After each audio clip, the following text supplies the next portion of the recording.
Hey everyone, David Chen here. Let's talk about Netflix's Floor is Lava. Now, if you're like me, you saw the title of the show and you saw the premise and you thought to yourself, this show looks pretty stupid. And you're not exactly wrong.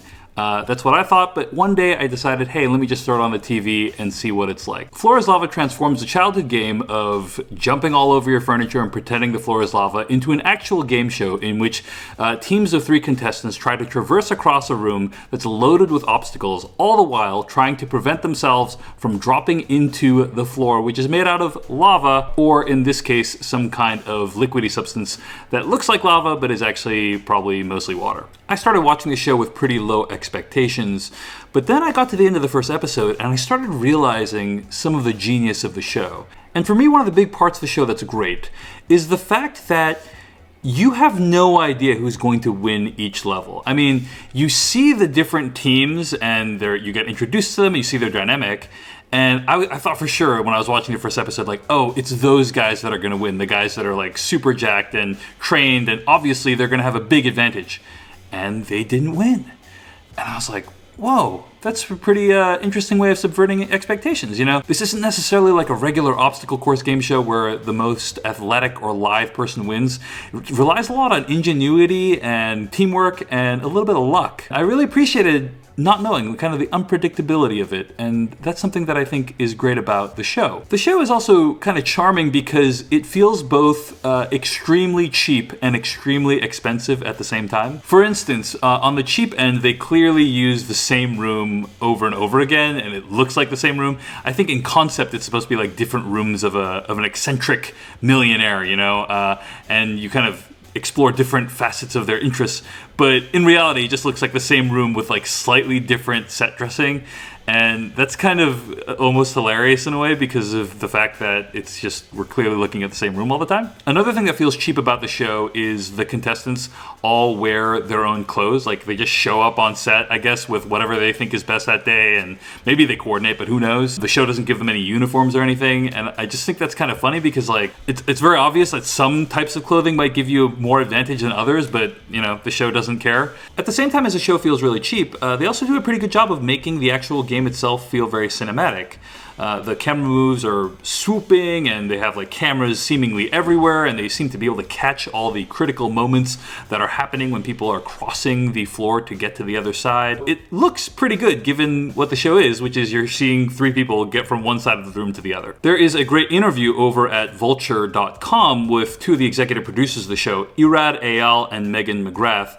And they talk about some of the interesting components of the show, one of which is the fact that the people aren't wearing any pads or protective gear of any kind, no helmets or anything like that. And as you're watching the show, you're seeing all these people jump onto platforms and slip and fall and hit their heads on things. And, you know, I'm kind of worried about them because they have no protection of any kind. But according to this interview, one of the executive producers says, quote, "We really wanted to bring you back to your childhood game, so we didn't want anything that broke that illusion. No helmets, no elbow pads, no knee pads. Folks are in their regular clothes. And all the stuff is designed so that, quote, you have to fall from 10 feet and slam your face into it and not lose any teeth," end quote. And so I think everything is made to look like it's, made out of steel or wood or hard plastic, but in fact it's probably foamy, it probably has some give to it. And I like that it fits in with the aesthetic of the show, but at the same time it's clearly designed pretty smartly so that people aren't going to grievously injure themselves if they have an accident, and that's pretty cool. The lava itself also looks pretty cool. They want it to be slippery and slimy, but also look like lava and be red, and they needed to be able to pipe it through and like strategically spout it into geysers at random points. Apparently it took them like 3 months to create the lava substance, and they went through 50 different formulas to finalize on the lava that they have. So there is a lot of thought that goes into certain aspects of the show. One of the best things about the show is that when people fall into the lava, everyone on their team pretends like they're dead. It's very amusing, and it kind of brings out this childlike element of the game itself.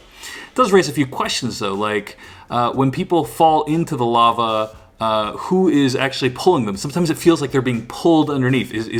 Are they being pulled? Do they just know that once like a leg goes in, they just need to drop? Is that something that's discussed beforehand? I'm very curious. Another thing that's really interesting about the show is there are moments in the show after like somebody's actually already won or lost, and then you see the people being interviewed and they talk about the events that have just occurred in the room.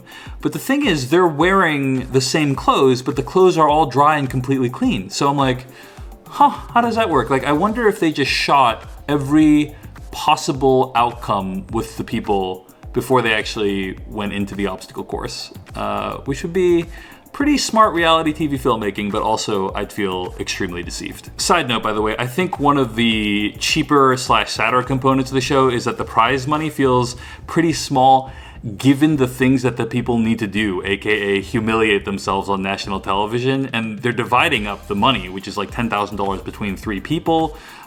It just seems like it should be higher given what people need to go through for that, but hopefully if they get to a season 2, they'll raise that amount. And on that note, some of the things that people want the money for, like saving for college or improving a teacher's lounge, just made me sad that we live in a country in which these things aren't more readily provided for people, and in which people need to compete on game shows in order to save up for college and have proper supplies and teacher lounges. But anyway, that's neither here nor there, just random thoughts that I'm thinking while watching this during the pandemic. So if you take one thing away from this video, it's that Floor is Lava is actually really fun. It's empty calories. It's not going to change the lives of anyone who's watching it. But what I appreciate about it again is that the winner is often unpredictable.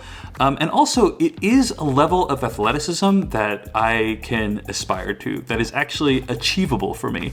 You know, we're not watching American Ninja Warrior or Ultimate Beastmaster or anything like that. This is something I'm like, I could do that. And at the end of the day, isn't that what really game shows are for?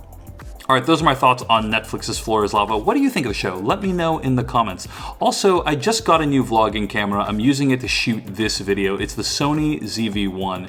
And I'm gonna try to shoot more videos around the house. Whenever I have a thought, I think of something, wanna talk about it, just shoot the video, get it online real quick. Doesn't need to be super well edited. Let me know what you think. Do you wanna see more of that kind of stuff? Let me know in the comments. Hit like, subscribe, hit that bell icon. It's the only way that you can get an update whenever I upload a new video. Thanks for watching. See you in the next one.